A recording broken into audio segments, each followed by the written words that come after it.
Friends, everything we thought we knew about this case was shaken by Megyn Kelly's startling disclosures about Tyler Robinson. What she uncovered, his college-era radical leanings and the role of his transgender partner, may well shape the outcome of this entire investigation. Stay with me because I'll be showing you some jaw-dropping video evidence. But before we begin, I should note that the Charlie Kirk case is still unresolved.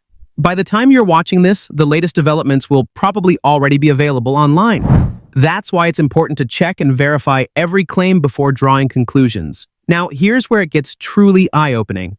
First, Kelly revealed details about Robinson's mental conditioning during his university years, a truth long kept under wraps. Second, I'll walk you through the engraved bullets and Discord exchanges that point directly to his ideological motives. Third, you'll hear the untold story of those final chaotic minutes, and how Robinson's own family stepped forward as unexpected heroes by turning him in. So don't lose focus, because the next 5 minutes are crucial. When I first learned about this tragedy, I was streaming live as Megyn Kelly and Candace Owens shared their raw grief. For anyone just catching up, here's the essential background. Tyler Robinson, 22, is accused of fatally shooting conservative activist Charlie Kirk on September 10, 2025, while Kirk was speaking at Utah Valley University. From 200 yards away, Robinson fired a single shot with a powerful bolt-action rifle. That moment sent everything spiraling out of control. Investigators later heard from Robinson's family that he had grown increasingly political in recent years, something Kelly's investigation brought into sharper focus. And when I first heard her take on it all, I was stunned by the depth of her revelations. Talk about circumstantial evidence on radicalization. There's zero for this kid being MAGA or a Republican or in any way in favor of Donald Trump. There's plenty of him hating Donald Trump. People are like, oh, he was just a gamer. The fact that he wrote these things on the bullets just show he was nothing but a gamer. Yeah. Okay, you missed the part where, again, he wrote them on bullets with which he shot Charlie. Kelly didn't hold back. She explained that in recent years, Robinson had become more and more absorbed in politics. But the big question is, how did that transformation take place? What had he been doing with his time? The answer? College. Now, what influence does college have? One clip shown on camera features Robinson opening his scholarship acceptance. At first glance, it looks like a celebratory moment. Yet something feels off. While his mother's voice bursts with joy in the background, Robinson himself appears withdrawn, almost uneasy. Kelly even suggested, based on his behavior in that footage, that Robinson might be on the spectrum. If that surprises you, just wait. The revelations don't stop there. Utah Governor Spencer Cox revealed that Robinson was romantically linked to his college roommate, who was a biological male in the process of gender transition. Told the Wall Street Journal that it is, quote, very clear to us and to the investigators that this was a person who was deeply indoctrinated with leftist ideology. Can you elaborate on that and be more specific? Well, sure. So that information comes from the people around him, from his family members and friends. That's how we got that information. Again, there's so much more that we're learning and so much more that we will learn. There will be official charges will be filed on Tuesday, and there will be much more evidence and information available then. And again, we're interviewing all kinds of people, everyone that knows him, and trying to learn more about what that motive actually is. Robinson's strong dislike of Charlie Kirk's views, especially on transgender issues, makes this detail all the more significant. Reports indicate that his roommate, who has since been cooperating with investigators, had no idea Robinson was planning an attack. But here's where things take a darker turn. Discord uncovered a series of Robinson's messages to a friend discussing the shooting.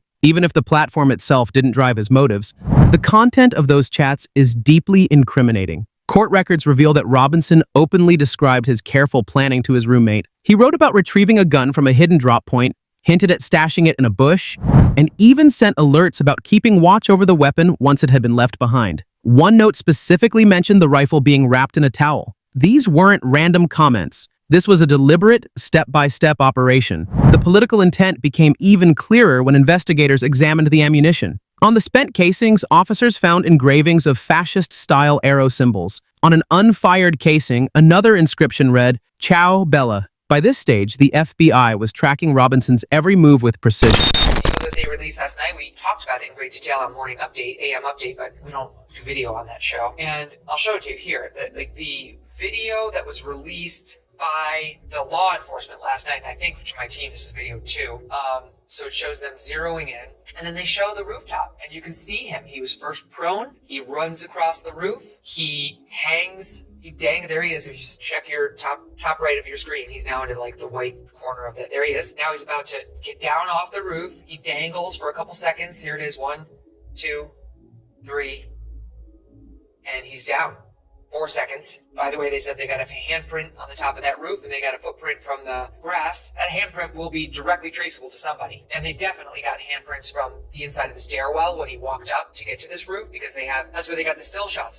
Campus security cameras first spotted Robinson at about 11:50 a.m. By 12:15 p.m., he had entered the building, and just 2 minutes later, at 12:17, he was seen climbing onto the rooftop. At 12:22, he positioned himself in a prone stance, preparing to fire. By 12:23, he had been shot, and within the next minute, 12:24, he leapt from the roof in an attempt to flee. In the early footage, Robinson appears to walk with a clear limp, which investigators later explained was caused by the weight of the rifle concealed in his pocket. Once he reached the roof, though, the limp disappeared entirely. FBI Director Kash Patel later described the 33-hour manhunt that followed as historic. After Robinson's photos were released to the public, more than 11,000 tips poured in. Agents eventually tracked him to his family's $600,000 six-bedroom home in Washington, Utah, still wearing the same clothes he'd had on during the attack. Among the most heartbreaking moments came when Erica Kirk, the widow of Charlie Kirk, addressed the public for the first time. With quiet determination, she vowed to continue the mission her husband had begun. I'll know this. If you thought that my husband's mission was powerful before, you have no idea. You have no idea what you just have unleashed across this entire country. In this world, you have no idea. You have no idea the fire that you have ignited within this wife. The cries of this widow will echo around the world like a battle cry. To everyone listening tonight across America, the movement my husband built will not die. It won't. I refuse to let that happen. It will not die. All of us will refuse to let that happen. No one will ever forget my husband's name, and I will make sure of it. It will become stronger, bolder, louder, and greater than ever. My husband's mission will not end, not even for a moment. And one of Charlie's greatest talents was his ability, this phenomenal ability to choose great people to follow. Shockingly, some TikTok users went so far as to claim that Erica Kirk faked her tears during her first public address, a reaction that feels both disturbing and cruel. How could anyone mock something born out of such tragedy? But what comes next is even more haunting. A leaked video shows Charlie Kirk himself realizing in real time that someone was ready to take his life. That chilling moment captures the sheer gravity of what unfolded.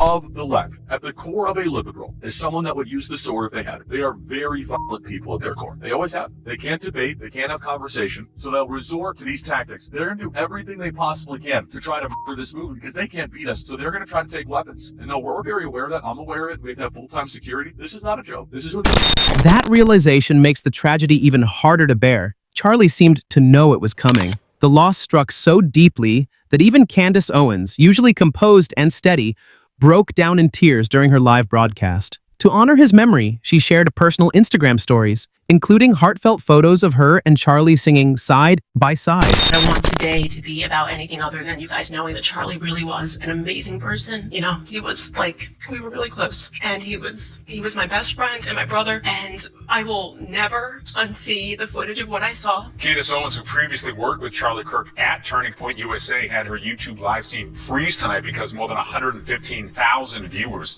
Perhaps the most striking reaction came from Megyn Kelly. When news broke that Charlie had died at just 31, if the leaked video's timeline proves accurate, her grief was overwhelming. She admitted he likely wouldn't have survived regardless, and the only small consolation was that events unfolded quickly. Watching Kelly break down in tears live on air revealed just how profoundly this loss resonated, even with veteran journalists accustomed to covering tragedy. In the aftermath, both President Trump and Utah Governor Spencer Cox voiced support for the death penalty. Trump left no room for doubt, stating bluntly, "I hope he's executed." Charlie Kirk was the best. This was not fair to him,